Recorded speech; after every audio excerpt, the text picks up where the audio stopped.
Personal notice changes my stock and trade. If the job's too tough for you to handle, you got a job for me, George Valentine. Write full details.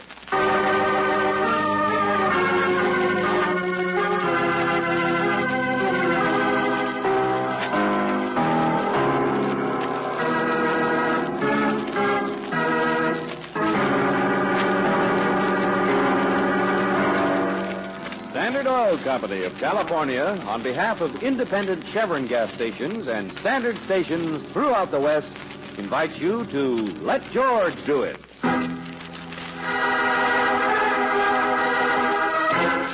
Island in the Desert, another adventure of George Valentine.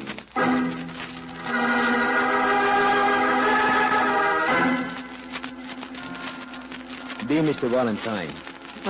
Look at that. Dear Mr. Valentine. Just like any amateur, like any old woman who shakes in her boots. So I'm going to say it different, George, you old buster, rescue me quick. I am surrounded by heat. I am shipwrecked in perspiration. I am lost in the middle of a hotel room, in the middle of an island, half in your country, half in mine. An island in the desert, amigo. In the middle of the continent. With dirty old buildings for trees, with snails for people. But, George, if I could look out the window across the border, I know that you were there. George, then I could hope to escape. 2 days I am here, and it is I who am burning up. Because there is lots more in this old pair of border towns beside the heat that stifles. Sometimes it catches on fire. And where I should find just ashes. Sometimes I find lizards, I find rattlesnakes, I find...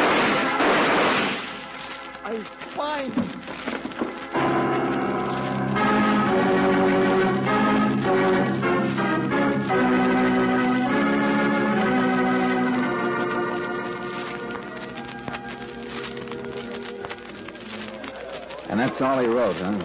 See, Mr. Valentine. The sheriff. Buenos dias, Pacheco. I'm mine. Or is that what we call you? I mean, here in Mexico. Oh, sure, baby. Sheriff, that's for me. They found the letter under his body, Mr. Valentine, there in the hotel room yesterday. I get it. Sheriff? Sure, why not, baby? They have one on your side, so I persuade my own people over here. You call me Tasco. Uh-huh. Well, I didn't mind coming down here in a hurry, but... Pablo, the clean glasses, the cold beer. If you want me to identify this guy who was writing, who got killed, you'd better show me his body, hadn't you? Go slow, senor. Go slow. This is not Tijuana. First, I show you my hospitality, my little bar. Hey, wipe them off, Pablo, clean. Pretty fancy hospitality. What, the slot machines? Well, this is my business. The sheriff is my pleasure. But in my own bar, I can also keep eyes on people, Hey, move over, Dutchman. Yeah, excuse me. Yeah. So, 2 birds with 1 stone, huh? Here we are. No, looking at you, baby. Oh, thank you. Yeah, tastes good in this weather. Yeah. Only this guy who got killed. Hey, he seemed energetic and crazy like you, Mr. Valentine. You mean stubborn? Yes, stubborn. All right, but what else did he look like? Oh, good clothes from Mexico City. Young, tall, with a gun. With a gun? Oh, yeah, he had a gun. Huh? He carried it under his jacket. Dutchman. Well, excuse Tasco, but this is the murder you talk about. Wait a minute now. Go on, friend. What do you know about it? Well, we eat in the same place, the same hotel. We don't talk, but I see him hang up his coat, so Americans. You are Americans. He was Mexican. I am Dutch, you understand, and so anxious to get a passport to USA. Perhaps if you could assist me with your What's Dutchman? What do you know about the man? Well, Nothing. You know nothing, huh? Nein, Tasco. Excuse me, Americans must be careful. He's looking for a handout, that's all. Drink up. And I have already checked around. I have a fax the official police will need. That's all. Let's skip the beer, huh, Tasco? You and I are going to see that body right now.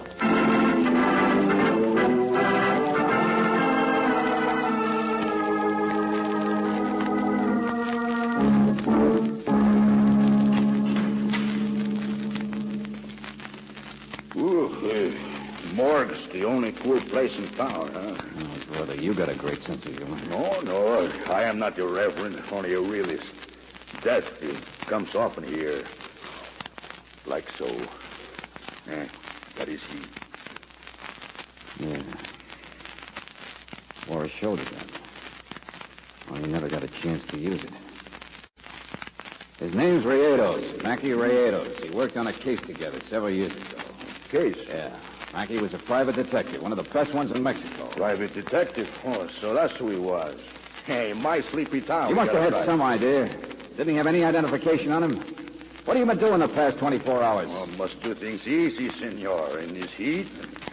No identification. Just a man around town asking questions and hiding his name. The letter was all I had to go on. Address you, huh? Yeah, sure, I know. I'm just a little sore, that's all. He was a nice guy. Hey.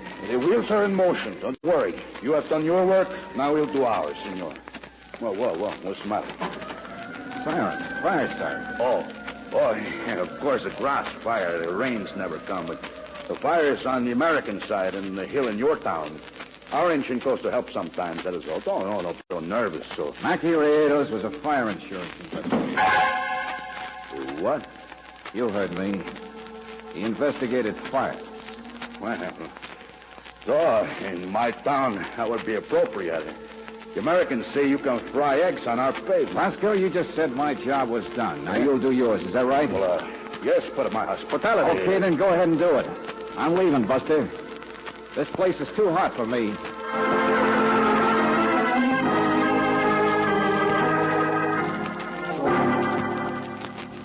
George, what on earth? Mackie was a friend of yours. You're not going to just run away. Mackie didn't tell anyone in that town his name, Brooks. He left all his identification at home. Now, why would a licensed detective do a thing like that? Don't you get it? Oh. Yeah, sure. He didn't trust anybody in this town, not even the police. Pascal? Maybe, I don't know. But at least I don't want to beard that two-language double-talk artist again until I know what I'm talking about. You're going to see the local police here on the American side? Brooksie, we're going to see the American Fire Department.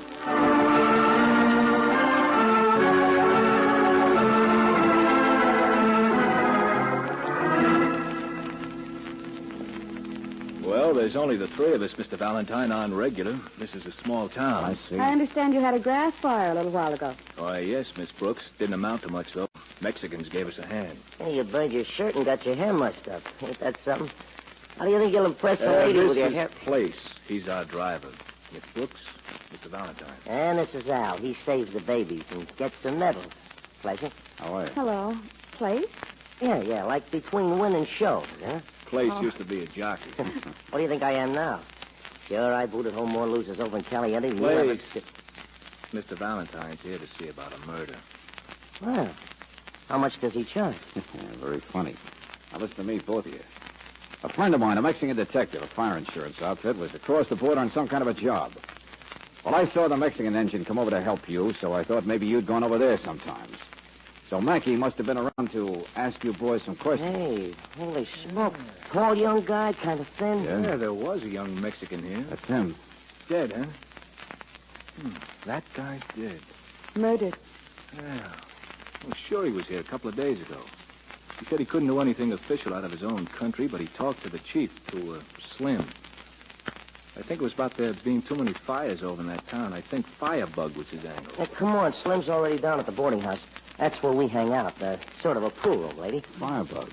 Mackie was asking questions about a firebug. Well, we never have any trouble on our side, but over there, well, they've had a lot of fire. Sure, Brooksy, that makes sense. Now I know why Mackie wanted me here, why he started the letter to me. What do you mean, George? Tell him why. Hey, where's the telephone? It's on the wall back in the office, sir. I'll meet you in the boarding house, that pool room.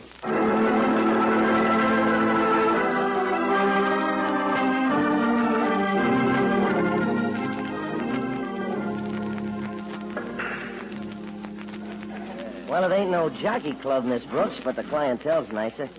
Slim here rigged up an alarm bell outside for us. Yeah, but it only rings when Place needs an excuse for missing a three-cushion shot. Now, boys. I'm retiring soon, you see, Miss Brooks. And that's what I told your friend Mackie. And I said that in my opinion, a fire's a fire. In 25 years of experience, I've never caught a firebuck yet. And I said, in this area, it don't make much sense anyway, bringing coals to Newcastle, setting fire to Haiti, and furthermore, All right, turn it opinion- off, Pop. Here he comes now. This is Slim, the chief, Mr. Valentine. How are you, Slim? Brooksy, did you ask him about We the made out time? a list, George, the fires they've had lately in the other towns. What did you... Son, you know you remind me of nephew I had once. Yeah? Almost as big and husky as Al here. I used to say to him, in my I'm opinion... sorry, Slim, but let me see that list, Angel. I'm in a hurry. Here. Well, now, this here nephew... Well, City-owned garage. That's the one. What? Yeah, 10 days ago. I talked to Mackey's office in Mexico City. They hadn't even been notified of his death yet. But that's why they sent him up here, to investigate the burning of that garage. Well, now, I remember that one, but there sure wasn't nothing suspicious. City garage wasn't nothing but a ramshackle... Chief. It was insured for $25,000 more than it was worth. Holy smoke. City garage. You know who that means, don't you, Mr. Valentine? I mean, well, it's just like in our country. Every once in a while, a guy gets control of a city... Pascal? The one that calls himself sheriff? You should hear what the Mexicans call him. Uh-huh. I think I'll go back and see him now, Brooksy. But, George... Tosco didn't start any fire, not himself he didn't. Well, why would Mackey want me here? When he's Mexican, the insurance is Mexican, the fires are in Mexico. Oh, no. Mackey must have found that something came from the USA. Only he couldn't do anything about it. He wasn't licensed here, so all he could do was ask questions on this side. He needed me to run down... George, the firebug. Mackey must have found out that whoever started the fire came from over here, from the United States. That's it exactly. But then why are you going I'm down... going to where the trouble happens, friend. To the place where the answers are. I got to find out what Mackey found. Son, I might be a bit of a windbag sometimes, but I'd better point out to you that your friend Mackey, he maybe found out too much. Appears to me he must have got killed for asking questions, for getting too close to something hot. Okay, Chief. I'll see how close I can get.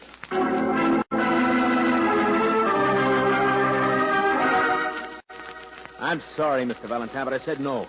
I'm responsible for immigration here, and you can't cross that border.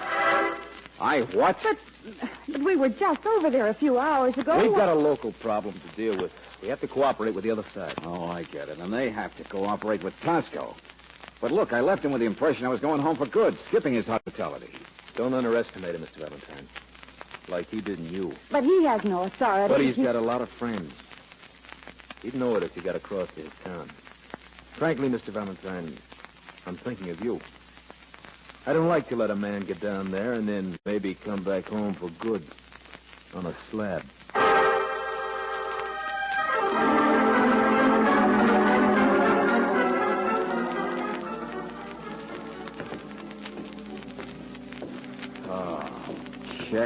Checkmate. Oh, brother. What's the matter? Hey, listen. The bell. Wait a minute. That's smoke, Angel, on the Mexican side. Sure, that bell's the one outside the pool and the fire alarm bell. Meet me there later. George. Nobody's going to stop a fire engine, Brooksy. But I'm going across, Tosco or not. Hey, Slim, wait! You got a new fireman!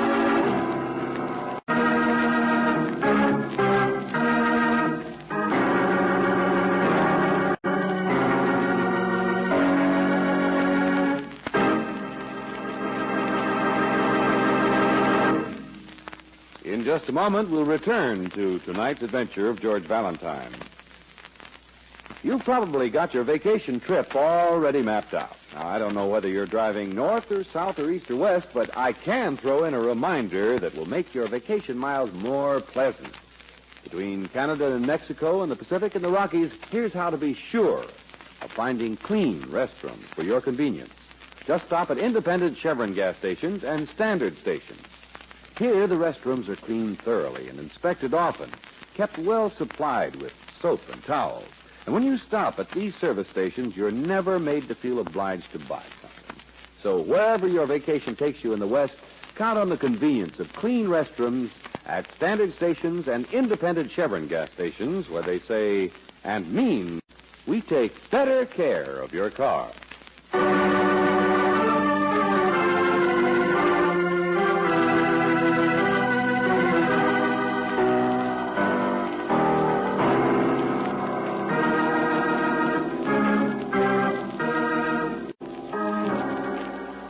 Back to tonight's adventure of George Valentine. You came to this double border town because your friend Mackie Relegated, a Mexican private detective, needed your help. But before you arrived in the sleepy, sweltering place, Mackie had been murdered. Well, he wanted your help because there were things he couldn't do on the United States side of the border. And then you found that you couldn't get back into Mexico. But if your name is George Valentine, you've found an answer to the dilemma. You've remembered that no one ever stops a fire engine, at least when it's headed for a fire. That was easy as rolling off a log, Mr. Valentine. Nobody even noticed you. Well, if I roll off this truck, how do you hang on Grab to this? your bonnet, Nellie. We're round in the last turn.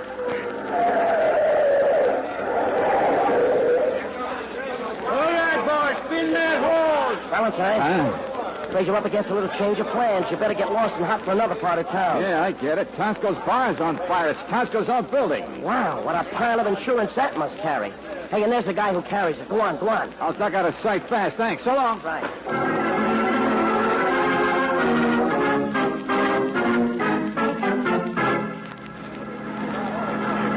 Hey. Wait a minute. Oh, senor. Oh, hello, America. Yeah, you're one of the guys I'm looking for. You're the Dutchman who said he'd seen Mackie, the man who was murdered. I'd like to talk to you about the United States. You wanted to sell me some information, only Tosco shut you up. Well, it was nothing, Now, really. just hold it, Buster. You buttonhole all Americans. Well, Mackie apparently had it figured the guy who starts fires is American. Maybe starts them for Mexican property owners. So tell me about the Americans you see. Oh, over there. no, let me go. I don't know anything. Hey, wait a minute, Q. On your coat here. Let go. I wondered why you were edging away. It's kerosene. It's kerosene. Okay, Mackie, we were wrong. Hey, stop that guy, will you? Get out of my way, will you? Hey, stop him. He's the one. Hey, which one? He started a fire. Don't you see? Look out. Get out of the way.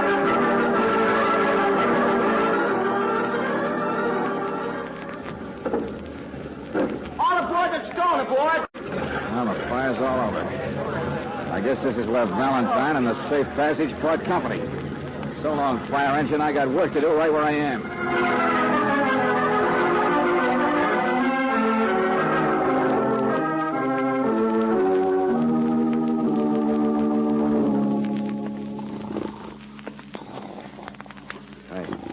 Hey, you. Wake up, will you? Hey. Si, senor. Now, look, I'm looking for somebody. Si. He's a Dutchman. Well, look, this is the Bartzio, isn't it? Hotel, rooming house, whatever you call it. Oh, si. Okay, well, does he live here? That's what I mean. Is he here? Look, there's a lady in a restaurant says he's been around for months, saving dough to get to the USA. Now, come on, tell me. No sabe. Oh, like that, huh? Yeah. Dollar mean anything to you? Si. All right, $2. Si.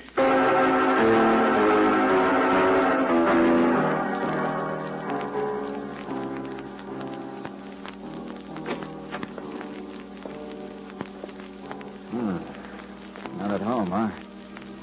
Where else do we look, friend? Where else? Hold it. Maybe just his rum's good enough. Yeah. Well, what's the matter with you? Leave me alone here, will you? Go on, Gabby. It won't hurt your conscience. Si. Okay, here's $5. Now get out. Find out where he's gone. Si. Hey, what's this little book? Huh? Yeah. Mackie, I think we're getting even closer. Because I think we're wrong again.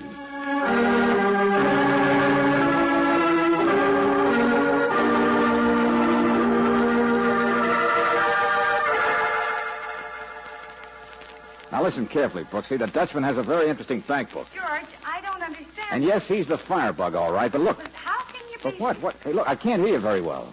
I can hear you, but wait till I raise this mouthpiece. Is that better? Yeah. Oh, George, I was so worried Now skip about it. You're there in the firehouse, aren't you? Yes, in the office. I've been walking around outside, but I grabbed the phone the minute you rang. They've been back here for hours. Angel, you're alone there, aren't you? Well, yes. Everybody's over at the pool hall, I suppose. Brooksy, we had this whole thing figured backwards. The Dutchman's closet's full of cotton wadding and kerosene. And he's also made bank deposits on every single date they had a fire down there. Ouch. Huh? Oh, I burned my finger, that's all. George, there has been somebody in here where I am a few minutes ago. Cigarette butt still hot here on the pencil rack. I'm sorry, George. You said... Bank deposits, Brooksy. The Dutchman's been paid for starting fires. So if there's an American involved, the way Mackey figured, it's the employer, not the firebug himself. George. Angel, I know it doesn't make sense, but I checked. Every penny the Dutchman's deposited has been in American money, and... Wait a minute. Call you right back, Brooksie. Oh, it's you. See. Oh, did you find him, friend? Where's the Dutchman? Holy mackerel, mister. The Dutchman's dead. Just murdered. Bingo. Huh? See!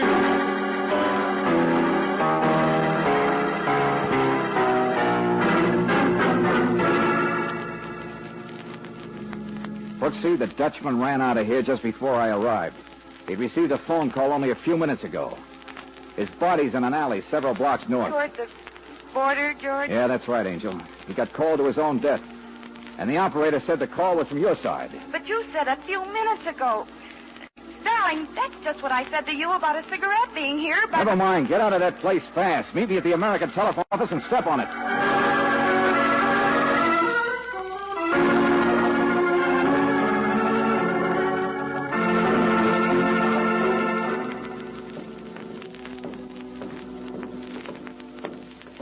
George, there's a record of all calls that go across the border, and the only one around that time to that Dutchman's number was from where we thought it was. From that phone on the wall in the firehouse. All right, come on. But, George, I was there, outside, walking around, and I didn't... I know, but it happened, didn't it? Somebody was in there to phone. Come on, let's cut through here and take a look. Yes, George, somebody, just before me, but I... Mr. Valentine, wait. Wait. Buenas noches, baby. Tosca. A little out of your bailiwick, aren't you, big shot? I explain. How long have you been around here? Come on.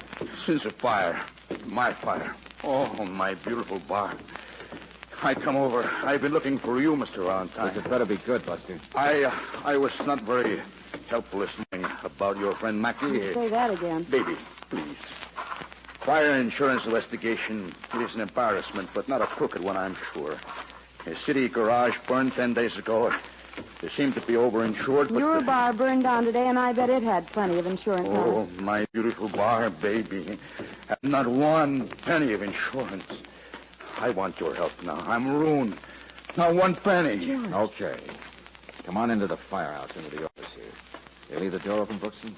Yes, but I don't understand. My insurance, I tell you. I heard you, Buster. I heard you. You said it. So, all right.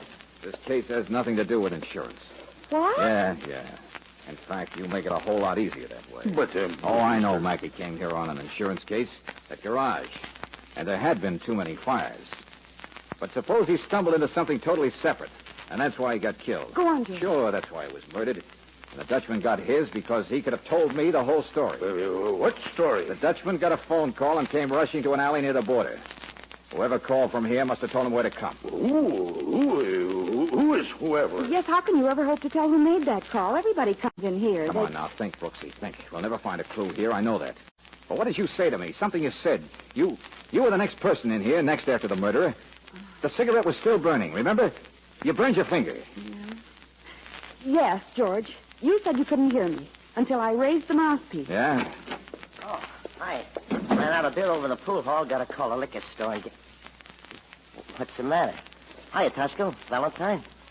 Al's a big guy, isn't he, Place? Huh? Al, the guy you work with. Well, cigarettes never stunted his girls. So is Slim. Even Tosco here. Hey, look, what in the name of... But, you used to be a jockey. Yeah, put him home at Caliente. Drive a fire engine George, now. look, I think all of them smoke. You've been exposing yourself to the sun, Mr. Valentine. I'm sorry, Place. Go ahead, call the liquor store. Sure. Senor Valentine. Yeah, Tosco.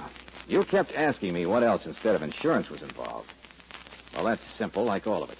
But I grant you I didn't catch on. What's all this? I'm not sure yet, mind you. But all day I've been beating my head against a border with its check stations, officials, and red tape. But once today I went across there without even slowing up. Because nobody would stop a fire engine. International cooperation. Well, now, suppose a real smart guy wanted to take things across that border. Wouldn't that be a neat way to do it? Smuggling? Carrying whatever it is in the fire truck someplace? Only being a middleman, he'd have to meet a schedule. He'd have to pick his days. So naturally, he'd have to hire somebody to start fires. Then in the crowd and confusion, I suppose it's an easy matter to load up or unload whatever the smuggled goods of the day are. George, about our telephone call, I remember now what I said. I know. He just did it now, just now, in reverse. See him? Brooksie, You used that wall phone right after the murderer did. You're not very tall yourself. But wait till I raise this mouthpiece, you said. The murderer who talked on it before you must have been pretty short. The jockey, Place here, had to shove it down to fit him just now. Look, Mr. Valentine, just because I'm a jockey, so what if she is taller than I am? All this stuff you say, I ain't no... Why, you little son. Let go of me. Cut it out. Let go of me.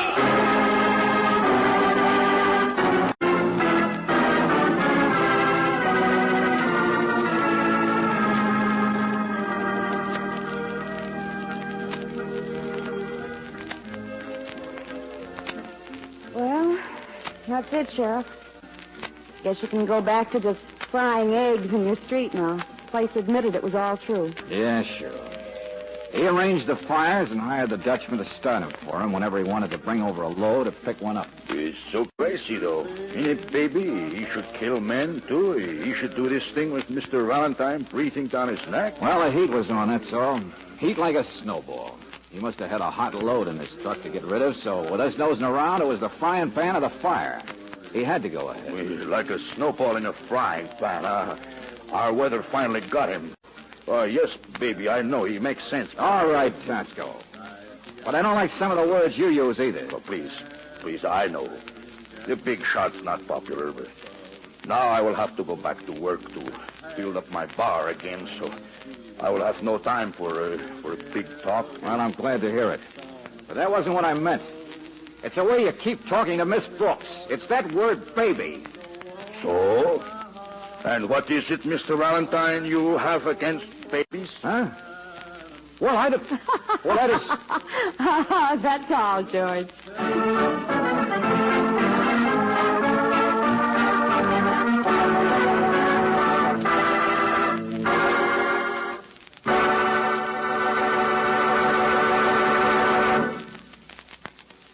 You might think that long weekend trips and hundreds of vacation miles would be the hardest kind of driving on your car's engine.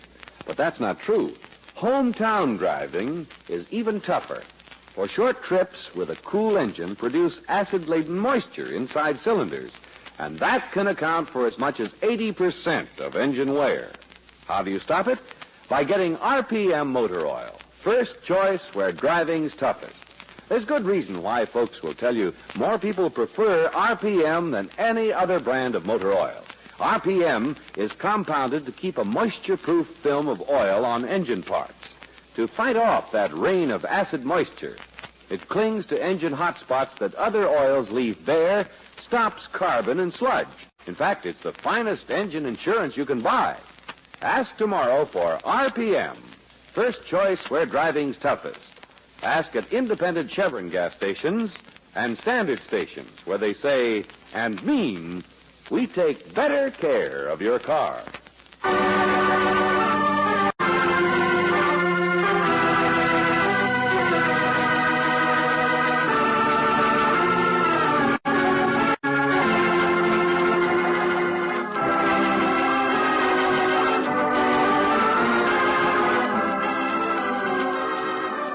Tonight's adventure of George Valentine has been brought to you by Standard Oil Company of California on behalf of independent Chevron gas stations and standard stations throughout the West. Robert Bailey is starred as George with Virginia Gregg as Brooksie. Let George Do It is written by David Victor and Jackson Gillis and directed by Don Clark. John Daner was heard as Tosco, Sidney Miller as Place, Peter Leeds as Al, Herb Butterfield as Slim, Anthony Barrett as Mackie, and Larry Dobkin as the Dutchman. The music is composed and presented by Eddie Dunstetter, your announcer, John Heaston. Listen again next week, same time, same station, to Let George Do It. This is the Mutual Don Lee Broadcasting System.